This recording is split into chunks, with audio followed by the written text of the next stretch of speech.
From the headquarters of the Guild of Champions, this is the Becoming Thin podcast. And I am your host, Chris Terrell. And welcome to another week of your weight loss quest. How did this last week go for you, champion? What new challenges did you encounter? But more importantly, what failure did you go through and what lesson did you get from that failure? Come on now. Don't let a perfectly good failure go by without you getting your lesson. That's your reward for your troubles, after all. Now, if you're new here, I've lost 125 pounds myself after an entire adulthood of chronic yo-yo dieting. Up, down, up again. Before I finally got sick and tired of being sick and tired and fat and made some permanent, meaningful, and actual changes to my real-life lifestyle, habits, routines, environment, community, and to my systems of belief. Because it's all 6 of those things that create the results of my life, and if I wanted to get new results in my life, I was going to need to go change, meaningfully, those 6 things. And if you want to change and get new results in your life, you are also going to have to do that. And now I'm here each week to help people just like you. Yes, you listening. You. I'm trying to help you get to the body and life of your dreams and stay there. I don't want to just help you take a round trip ticket to Thinville, right? No. I want you to pack up your bags, leave old Fatville behind and move to Thinville and stay there. And now we need to talk about this, though. It's not because Thinville is perfect in every way. You know, look, it's got its own downsides just like Fatville does. I mean, there's a lot of great upsides, right? I mean, it's like we're comparing California to Alabama. Nothing against Alabama, but I'll take the climate in California over the climate in Alabama, just saying. There are pros and cons to different places. And so Thinville has its drawbacks. You know, I can't just eat whatever I want, however much I want, however often I want. I can just eat whatever I want most times, right? I mean, I can have anything I want. I inversed it. I used to always give up specific foods, but I didn't want to give up the volume. I wanted to be able to have, I did not want to have to say no to volume. No, but I was willing to say no to foods.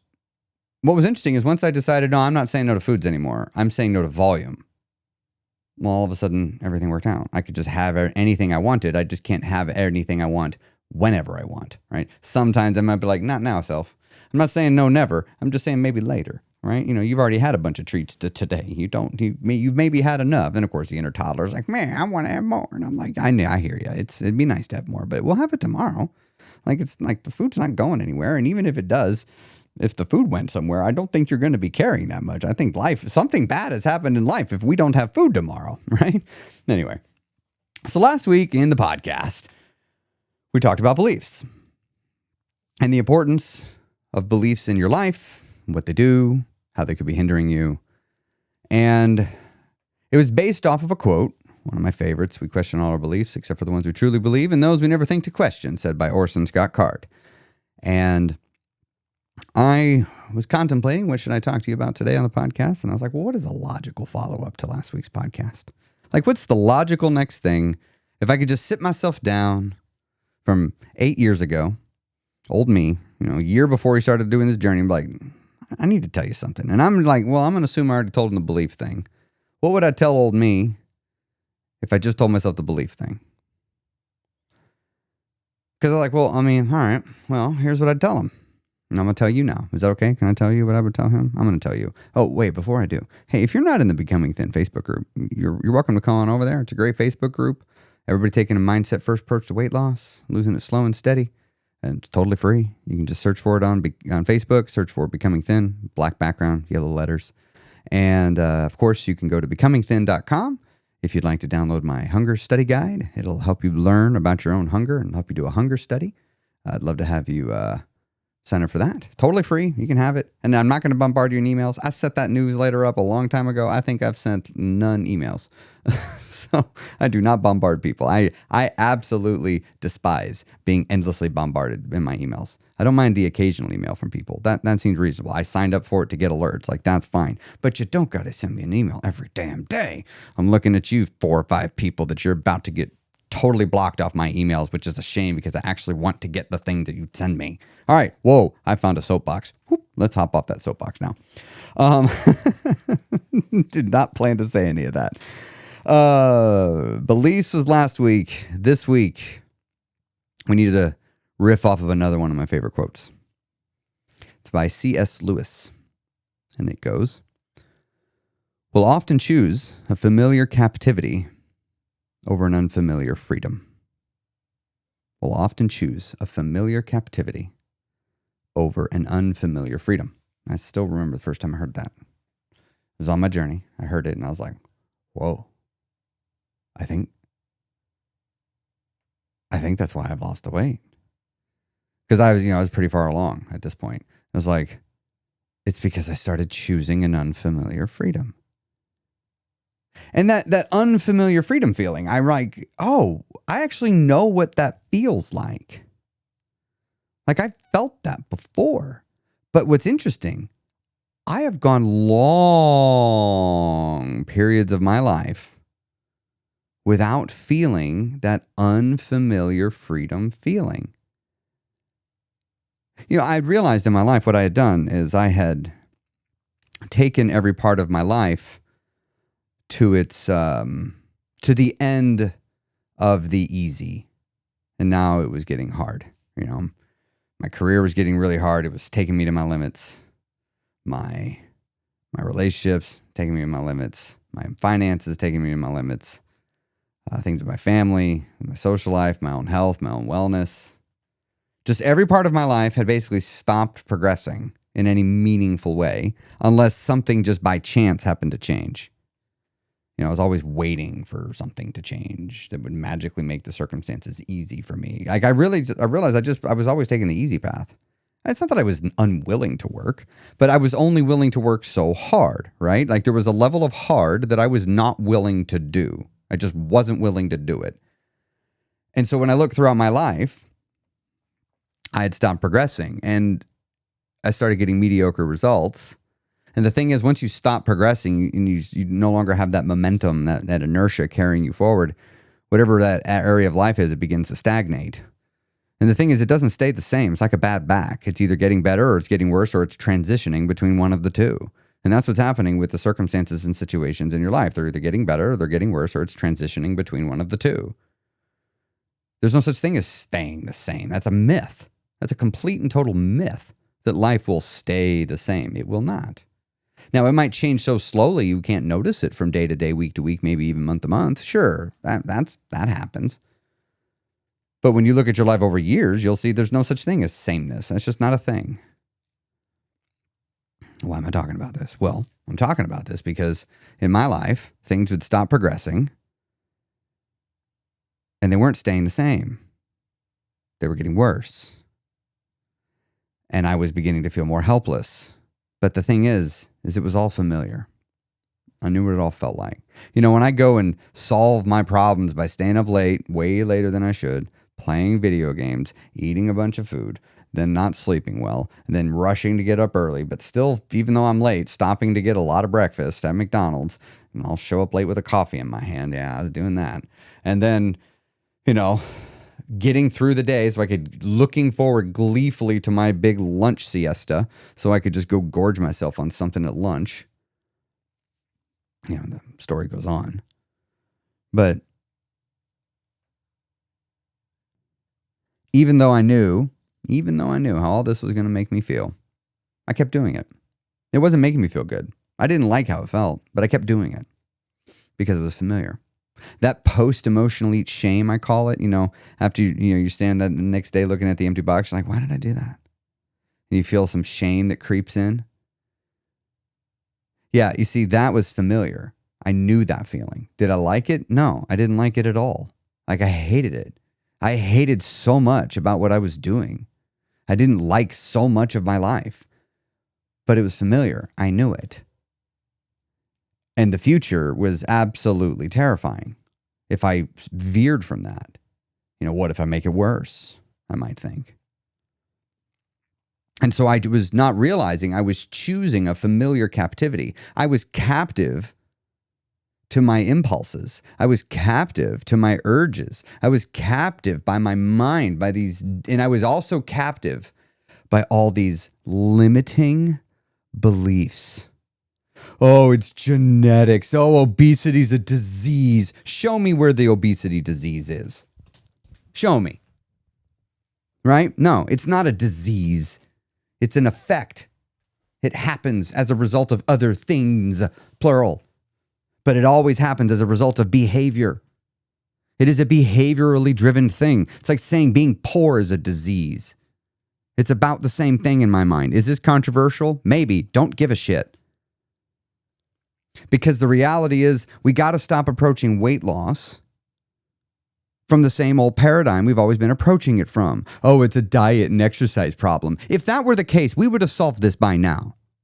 Oh, it's an education problem. People just don't know what they should or shouldn't be eating. No, that's not true. If that were the case, we'd have solved this by now. Oh, it's people need access to good, healthy food at a reasonable price. Nope, that's not it either.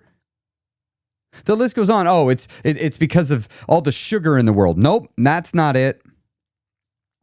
It's that we have all these sedentary jobs that we all have to have. Nope, that's not it. Oh, it's the ultra processed food. Nope, that's not it either. Look, do all of these things contribute? Sure. Are all of these things a part of it? Sure. Yeah. But you know what else that's conveniently always left off the list? My own choices. Maybe, sure. Maybe it was never going to be in the cards to be easy to be ripped. Maybe you were always going to be 30, 40 pounds overweight. That does not make you 300 pounds overweight. That does not make you 200 pounds overweight. Your choices did that. Now, again, I know right now you're like, Chris, you're coming at me so hard. Need to lay off, dude. But we got to cut through the noise and realize me, my mind, my own thoughts, my choices, my actions, that is what I actually control. And if I begin to focus on increasing my ability to control myself there, slowly, it will take time. This is not fast. You got to give yourself much compassion here. Years of conditioning it's going to take. Years to get yourself where you want to be. And even then, you'll feel it. It's like shaky. It feels very new. But we have to change our behaviors. Like you right now listening to this. Are you walking? Is that something you wouldn't normally have been doing in the past? Why are you walking? That's a new behavior. That's a new change that you've made. As an example, I know many of you, you're walking right now when you listen to this. And I know many of you that are doing that in the past, you did not walk when you listen to your podcasts. You just sat. You might do a chore or something, but you wouldn't go on just a walk. Like the point of going on the walk was to walk. And you're bringing the podcast along with you. Not I'm listening to a podcast and I'm going on a walk. Like, that's a big difference. That's a change in behavior. That's a change in motive. That's a change in focus. That's stuff you can control. But of course, the minds within us, we have the chasing of quick fixes. So let's talk again about that familiar captivity. How about another familiar captivity of the mind? I tell myself I need to be perfect, and I tell myself continually that failure is bad, and when the shame shows up, I don't talk back to it at all. I just let it tell me whatever it wants to tell me, and it tells me that when I failed, it means I'm a failure. You know, that's what shame tells me. Shame tells me shit like I should have known better. Oh, you should have known better, self. If only you had known. You know, maybe if you were smarter, self. That's what the shame will tell me, right? And then I feel bad. And I quit doing whatever I'm doing because the reality is I'm quitting the shame voice.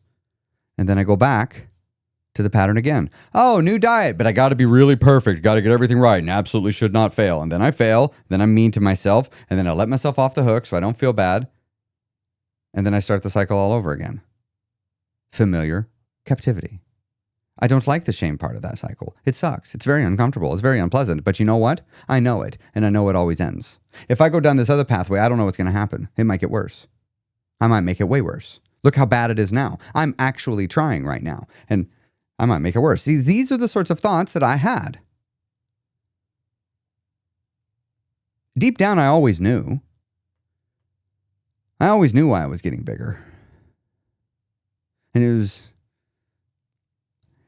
because I made myself feel ashamed for eating. I made myself feel ashamed for liking food too much. I made myself feel ashamed for doing it. And then I would just say, fuck it. You know, if I'm going to feel this bad, I might as well get to have the food I want. You know, why would I? Because when I go forward, I fail. I can't stick to it for very long. And of course, shame shows up and says, well, you can't stick to it very long, Chris. It's because you're weak. You're not like everybody else. Something's wrong with you. You know, so I'm like, well, something's wrong with me. And I'm giving up all the things I want. And I'm not getting to have the results that I want. And I don't like this voice in my head telling me how terrible I am. I don't like this. You know what? Fuck it. I'm just going to do whatever I want.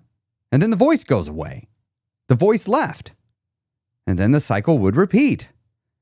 And I'd find myself back there tangoing with that voice in my head again. And I didn't like it. But it was a familiar captivity. I knew it. I knew how it was going to go. I knew these old scripts. Yes, it was very unpleasant when I went through it. I did not like it. But I'm like, I just got to get through this. Let's eat some food to make it better, right? That's the other thing I discovered. I can overpower these emotions with food. The reality is I was not free. I was a slave to my appetites. I was a slave to my impulses, and I knew it. And I knew that if anybody pressed me and said, Chris, how much time are you actually spending, like actually for real spending, working on your emotions and on your stress? I wouldn't have had a good answer. I'd have had a lot. I'd have been able to tell you all about how I'm avoiding it. I'd have been able to tell you all about what I do to make myself feel better, but I didn't understand that making myself feel better is not dealing with my stress. That's numbing it out. That's distracting. I did not know that when I was watching TV to decompress, I did not know that 3 hours of 3 hours of decompression was me numbing. I thought I was dealing with my feelings by not feeling my feelings, dealing with my feelings. That didn't work out very well for me, but it was a familiar prison. I knew it. I knew how I was going to go.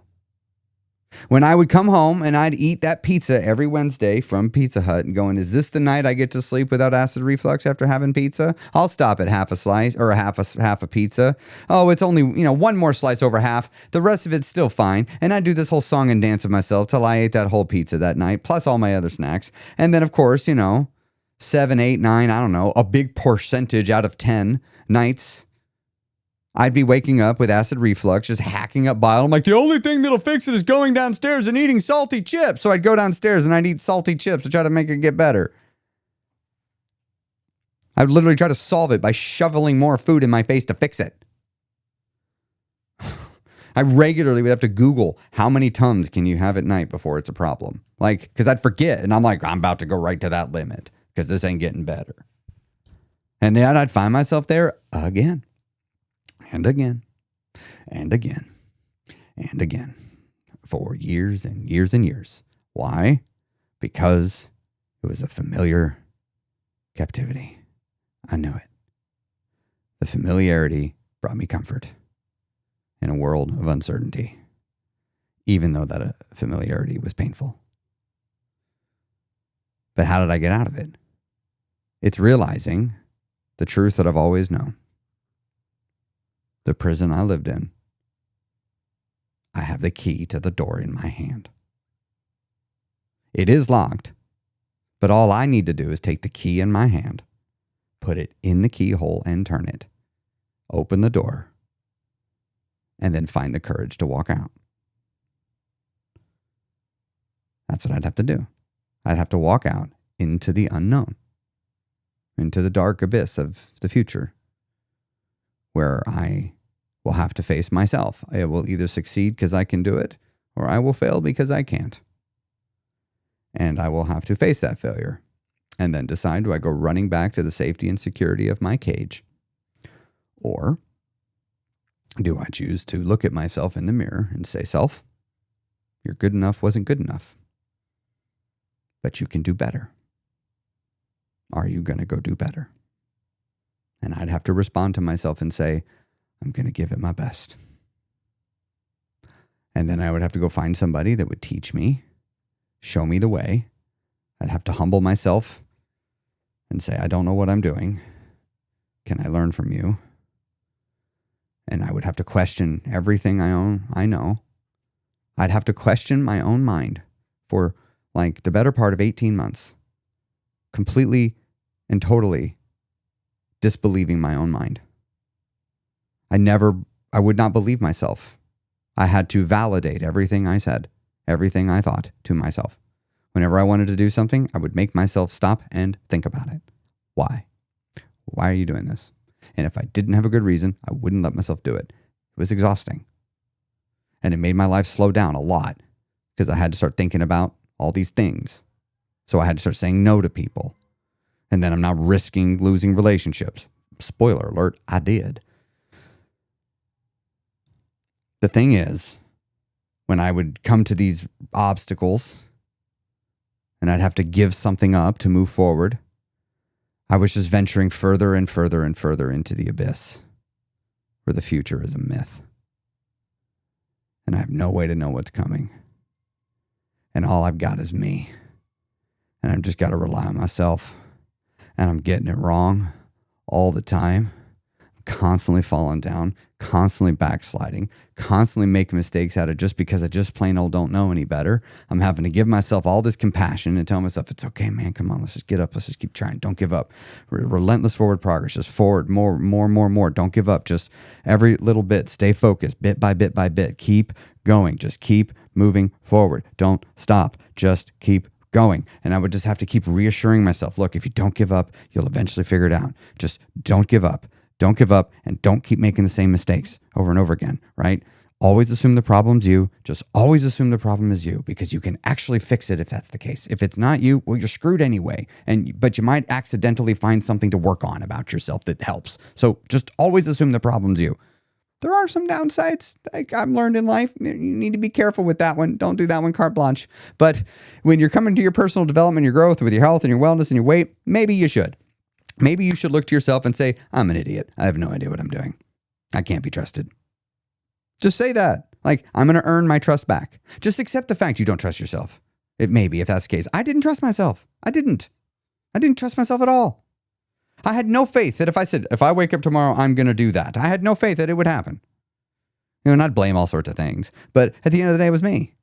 I'm riddled with ADHD. Riddled with the shit. Messes up my life all over the place. But you know what? It's up to me to figure it out. Nobody else. It's nobody else's responsibility to figure out how to manage my life with me having ADHD in it. So if I don't step up to manage it and figure it out, it's my fault. Because nobody else was coming to take the helm. Everybody else is busy taking care of their own lives. And I'm wandering so far into this unknown. I have no concept of up and down, right and wrong. And it's that unfamiliar freedom. Because the thing I realized when you venture out into this unknown, you can go anywhere you want. You can go right, you can go left, you can go up, you can go down, you can go sideways, you can go whatever. And I realized when I don't have a diet to stick to for weight loss, and I say I can do whatever I want, but I'm going to be the one that has to live with the results of it. Me. And if I make a mess, I'm the one that has to clean it up. It's sort of like why I liked living by myself there in a minute when I was younger and I wasn't doing good about picking up after myself. Because I still remember when I moved out by myself and I was like, oh, I was the dirty one. Because now that I'm alone and there's nobody else to do it, this place is just getting dirtier and dirtier. Turns out it was me. Yeah, that was fun in my 20s discovering that. But I had to realize I had to stop dieting and just say, nah, man, you can do whatever you want. You can do whatever you want, but you got to clean up your own mess. And then I'd look around myself and I'd be like, oh, damn. Okay, well, turns out I was the one that made messes. And I don't like cleaning them up. So I guess I'll stop making messes so I don't have to clean them up. Because I realized the interesting part. Part of staying clean, I realized, is don't make as many messes. It really works. I mean, to make some, you got to clean it up, but an unfamiliar freedom. The first time I went on a 3-mile walk, hike thing, run walk. A wog, I called it at the time. It felt unfamiliar. It felt free though. I'm at a park. I can do whatever I want. I have 2 hours. I can do whatever I want. For 2 hours, I'm at a park and do whatever I want. Totally free. But it was so unfamiliar. So unfamiliar. But after doing it for a few weeks, it felt familiar again. It was comfortable. It's crazy how that unfamiliar freedom will cause us to not run towards it because it's scary when you're first moving into something unfamiliar. You don't know what's coming. You don't know how it's going to play out, but you know there are probably going to be problems, and you know that you're probably going to mess some of them up, and you know that you're probably going to have to undo some things, and you know that you're only going to be able to blame yourself, even if it's nothing more than you just didn't know any better. And then, I mean, that's scary. That's scary sometimes to do.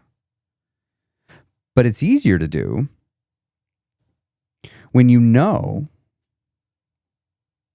a couple of things. There's a couple of beliefs that if you pick these up, it is easier to venture into the unfamiliar freedom. The first one is this: that failure is not bad. Failure is not bad. Failure is good. Failure is where you learn. Success doesn't teach you much. Success is fun to do, but it's not much in the way of teaching. Failure is not as fun to do, but it's remarkably instructive. And the greater the failure, the better quality the lesson. The more painful the failure, the more helpful the lesson. That old adage of what doesn't kill you makes you stronger. I mean, it is true. I mean, it's not a nice truth, but reality is metal sometimes, I've realized. Sometimes the reality of life is just cold. Just is. The other thing, though, that'll help you is to remember that you'll be okay. That you'll be okay. The things always have a way of working out. And this was one of those I just needed to live a little longer, I think. I needed to go through some hard things and come out the other side of it okay, so that I could look to myself and say, it's okay, man. You'll be okay. Yeah, those first few times are scary. So I used faith. That's the third one. Faith in yourself. You're a good bet. You're a safe bet. Bet on you. Now, if you believe failure is bad, you might not be a safe bet. You have a disempowering mindset. I would not bet on you if you think failure is bad. You will not get my bet. But if you allow yourself to believe that failure is good, you're a safe bet. Because you'll learn what you need to learn. The other thing that's really helpful when you're going off into a unfamiliar freedom is clarity of thought. Learning how to be present with yourself and hear what you're thinking. And then choose how to respond. Not reactively, not impulsively, but thoughtfully, consciously. You'll be amazed at how often you know what the right answer is if you can just get yourself to pause and be present. You'll see you don't need as much help as you think you do. You'll see that you know the right answer.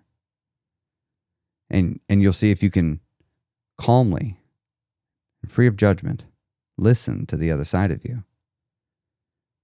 You'll be able to understand the whole picture. You'll be able to understand why you want that food. You'll be able to understand why it's so hard to set it down. But when you understand that side of yourself so well, it'll be easy to overcome it because you'll know how to give yourself what you truly need. And for the first time, you'll be approaching that side with compassion, with understanding. Understand, compassion doesn't mean you think it's good. Doesn't mean that it is you are approving something. That's not what it means. You can still be expressing compassion towards yourself and say, but we're going to do it different this time. I understand why you did it the way you did. I get it. But you can see how this didn't work out so well, right? And what we want is that. And I know that you ate the food. I know that you sat down and you said things like, hey, I just need a break for a minute. And you were eating the food because it gave you a chance to truly relax while the kids are coming and bombarding you because mommy's eating, right? I know why you did that. That makes sense. You needed a break and you did the best you knew how. But there is a better way. You need a break, right? You need that break, but you don't necessarily need the food, do you? What you need is that break. Like, would you want the food if you didn't get the break? You'd be like, well, no, I want the break. What if we found a way for you to have the break, self? And you're like, well, I can't. I feel guilty. Oh, well, we have a belief system we can update. What's the belief system we need to update? Oh, I don't really know. Okay, well, who do we know that seems to not use food to take breaks from their kids? Oh, so Sally does. Okay, well, why don't we go talk to Sally?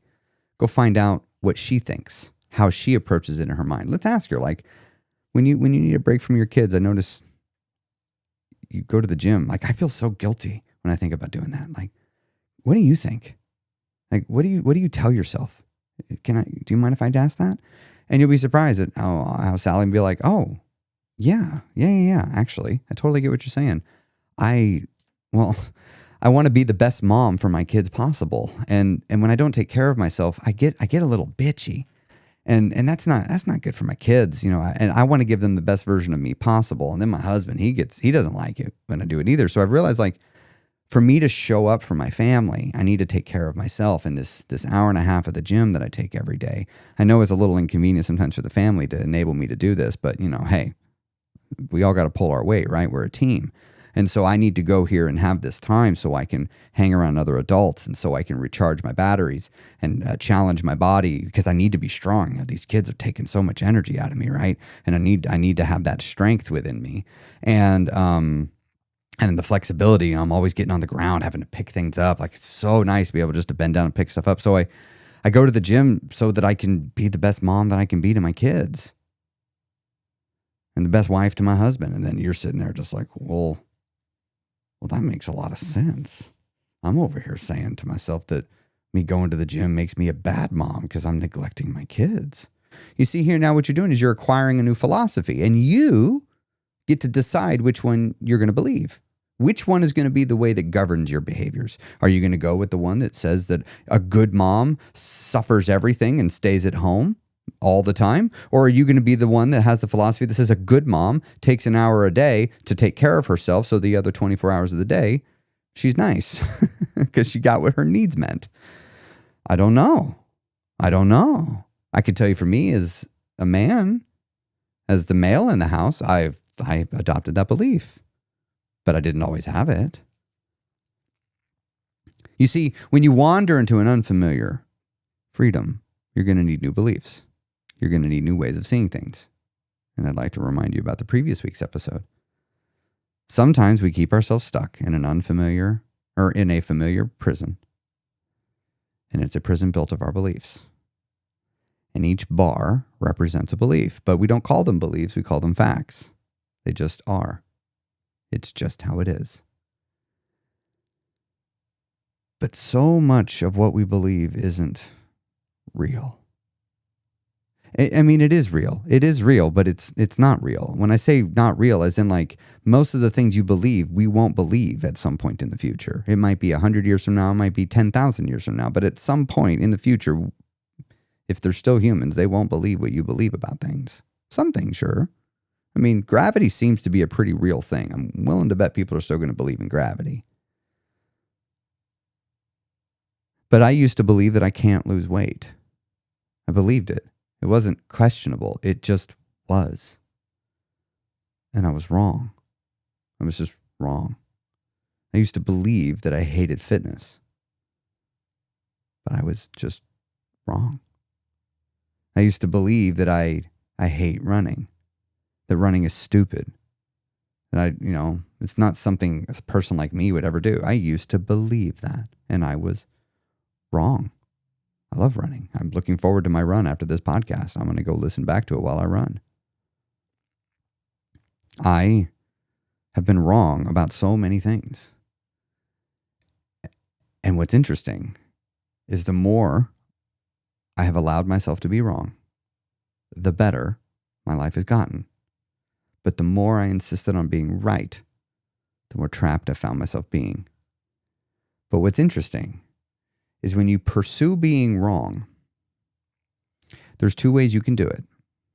One of the ways of being wrong is because you're just not ever trying to get anything. You're just rolling over and being a doormat. I'm not talking about that kind of being wrong. I'm talking about you want to be wrong because you like learning what truth is, and you like letting truth replace your own illusions. Illusions of self, illusions of what you can and can't do. You like that. When you fall in love with the pursuit of truth, you will begin to fall in love with freedom. Truth is liberating. It really, really is. But for many of us, you'll have to go on a similar journey as I did. And you're going to have to go on a journey of being wrong. A lot. Where you let a lot of your beliefs fall away. Because you see, if you leave the prison intact, you always run the chance of returning to the prison. You can't guarantee that you won't. But if you dismantle it, belief by belief by belief by belief, well, then there's no more prison to go back to. Now, I know this is all very metaphorical and philosophical, but I think it's important to think of weight loss in these terms because I'm coming around to the idea, the reality that weight loss is not, it touches on an entire person, food, body, mind, and spirit, all of self. You have to really think of things differently. You have to pick up a new way of seeing the world, of seeing yourself. You have to conceptualize yourself in unique ways. It takes a lot to change. It takes a lot to change and then not go back, but it is worth it. Thanks for being here this week, and I'll see you next week on the Becoming Thin podcast.